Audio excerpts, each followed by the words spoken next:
Assalamualaikum warahmatullahi wabarakatuh. Perkenalkan, nama saya Monica Salsabila, NRP 19009. Di sini izinkan saya untuk menjelaskan tugas Lab X Mikrobiologi Lab B2. Di mana di sini saya akan menjelaskan dari 3 bakteri. Untuk bakteri yang pertama adalah Neisseria meningitidis. Nah, untuk Neisseria meningitidis ini dia itu biasa juga disebut sebagai meningococcus, di mana karena bentuknya itu dia nanti kokus atau bulat seperti itu.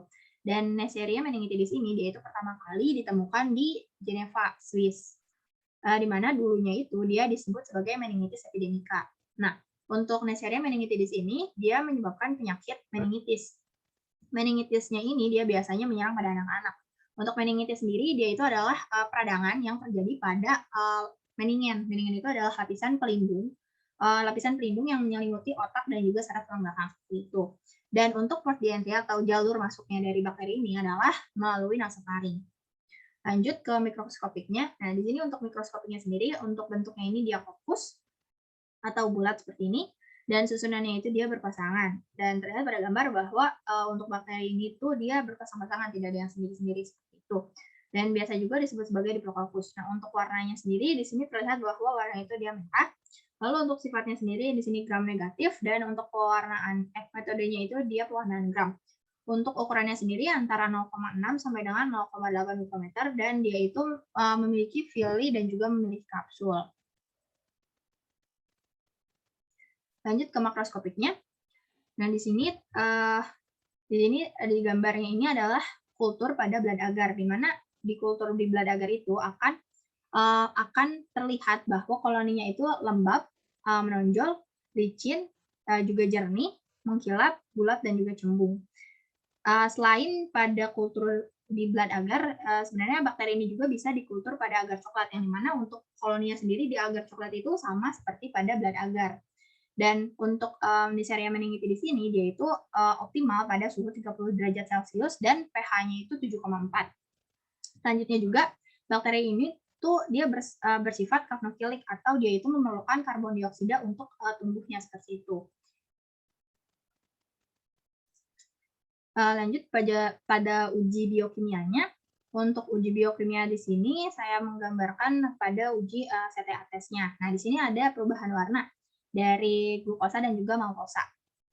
Di mana di sini terlihat bahwa perubahan warnanya itu dari merah menjadi kuning. Dan ini artinya dia itu bisa membentuk asam dari fermentasinya. Berarti untuk si glukosa dan juga maltosanya itu bisa difermentasi dan membentuk asam seperti itu. Makanya dia ada perubahan warna. Untuk laktosa dan juga sukrosa sendiri dia itu tidak. Selanjutnya juga pada uji katalase dan juga oksidasinya itu positif, yang artinya untuk bakteri ini dia itu memiliki enzim katalase dan juga oksidase. Untuk katalase yang positif ini sendiri biasanya itu terlihat kalau misalkan nanti itu ada seperti gelembung-gelembung gitu, yang artinya bahwa gelembung-gelembung itu adanya oksigen gitu, karena adanya pemecahan dari hidrogen peroksida atau H2O2 seperti itu. Dan kalau misalkan dari enzim oksidase sendiri di sini tuh nanti akan terlihat adanya perubahan warna gitu dari menjadi ungu atau ungu kehitam-hitaman seperti itu, ataupun warnanya hitam. Lanjut ke bakteri yang kedua itu adalah MTB atau Mycobacterium tuberculosis. Nah, di sini biasanya dia itu menjadi penyakit tuberkulosis dan penularannya itu melalui jalur pernapasan seperti itu. Untuk mikroskopiknya, nah ini untuk mikroskopiknya sendiri di sini tuh bentuknya basil halus seperti filamen. Lalu untuk susunannya itu dia bisa sendiri-sendiri, terlihat pada gambar juga ada yang sendiri-sendiri, ada juga yang bergerombol seperti itu. Untuk warnanya dia itu yang warnanya merah dan sifatnya itu bakteri tahan asam. Dan untuk metodenya itu pewarnaan Ziehl-Neelsen. Nah, dia itu termasuk bakteri tahan asam karena dia memiliki asam mikolat. Dan untuk panjangnya sendiri 1 sampai 4 mikro, dan untuk lebarnya sendiri 0,2 sampai dengan 0,8 mikro. Seperti itu. Selanjutnya di sini untuk makroskopiknya. Nah, untuk makroskopiknya sendiri untuk MTB ini dia itu bersifat aerob obligat dan tumbuhnya itu dia lambat. Lalu untuk suhu optimumnya sendiri sama seperti Neisseria meningitidis tadi, dia itu 37 derajat Celcius. Nah, dan di sini terlihat di gambar ini tuh dikultur di Lowenstein-Jansen, di mana untuk Lowenstein-Jansen ini sebenarnya dia itu mengandung telur, gliserol, dan juga garam-garam mineral, dan juga hijau malakit, dan biasanya juga dicampur penisilin gitu. Tujuannya buat membunuh kuman-kuman selain MTB seperti itu. Dan biasanya dia itu akan ditemukan koloninya itu kering, kasar, menonjol, lalu juga tidak teratur. Ini seperti pada gambar, jadi untuk pinggirannya sendiri dia itu tidak teratur, dan biasanya nanti tuh waktu pas di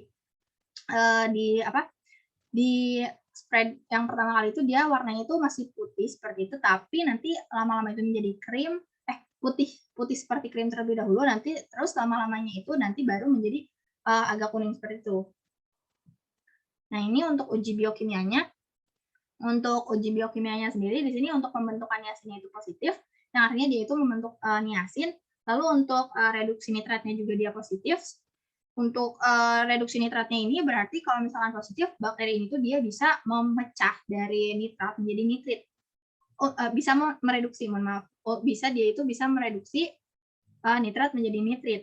Dan untuk terlihat bagaimana warnanya itu, dia akan menjadi warnanya itu merah muda gitu, seperti pada gambar. Lalu untuk katalase tahan panasnya itu dia negatif, dan uji peroksidasenya itu dia positif. Di mana di sini uji peroksidase ini dia untuk melihat apakah ya dia ini untuk bakteri ini MTB ini dia memiliki enzim peroksidase atau tidak. Kalau misalkan dia itu positif, ya ini positif seharusnya. Nah, di sini tuh artinya bahwa MTB ini dia itu memiliki enzim peroksidase seperti itu. Untuk bakteri yang ketiga itu adalah Clostridium botulinum. Nah, biasanya dia itu menyebabkan penyakit yang namanya botulisme, di mana sebenarnya untuk Clostridium botulinum itu dia itu memiliki 7 tipe dari A, B, C, D, E, F, G. Tapi untuk yang menginfeksinya itu sendiri itu hanyalah tipe A, B, dan E. Nah, tadi kan dia itu menyebabkan penyakit yang namanya botulisme, di mana untuk botulisme sendiri di situ ada yang infant botulisme, ada juga yang wound botulisme. Nah, kalau misalkan yang infant itu dia biasanya menyerang pada anak-anak yang berarti berumur kurang dari 1 tahun, dan itu biasanya akibat dari mungkin dari makanan kaleng gitu. Biasanya dari madu, dan juga atau dari terpapar anaknya itu jadi terpapar tanah gitu, di tanah, karena biasanya dia juga habitatnya bisa berada di tanah seperti itu. Dan kalau misalkan yang wound botulism itu dia biasanya jarang terjadi, tapi dia itu bisa terjadi kalau misalkan yang biasanya terjadi itu dia akibat dari wound atau luka yang tertusuk seperti itu. Ini untuk mikroskopiknya. Nah, untuk mikroskopiknya sendiri di sini bentuknya itu dia batang.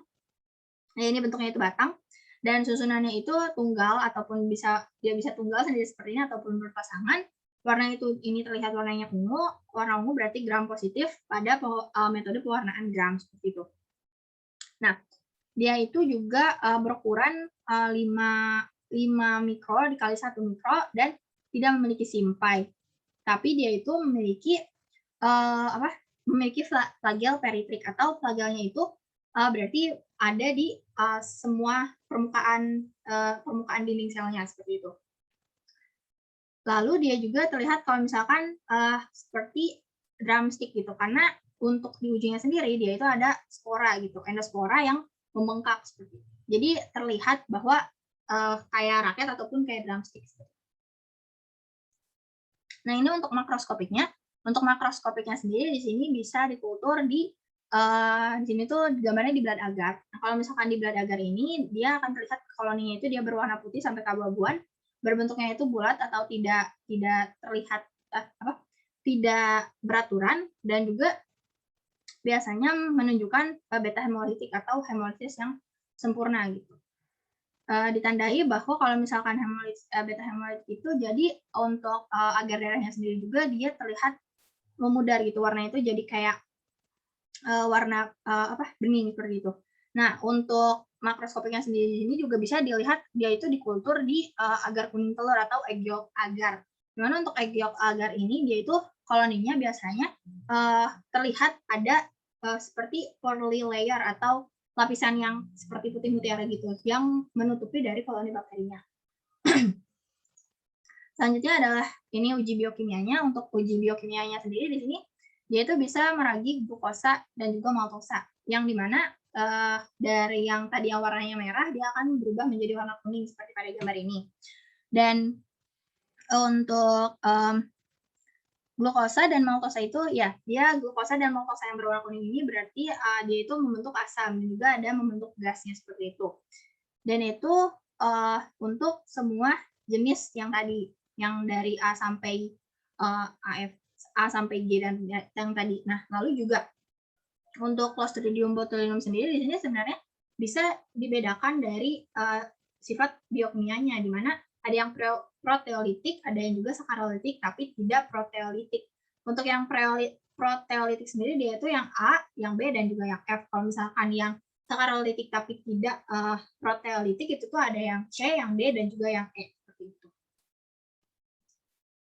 Ini untuk dasar pustaka yang saya gunakan. Di sini ada buku ajar mikrobiologi kedokteran FKUI dan juga ada dari penuntun praktikum lab mikrobiologi NBS 2021 dan di sini juga ada dari jurnalnya juga. Mungkin sekian dari yang bisa saya sampaikan. Mohon maaf bila ada kesalahan. Wassalamualaikum warahmatullahi wabarakatuh.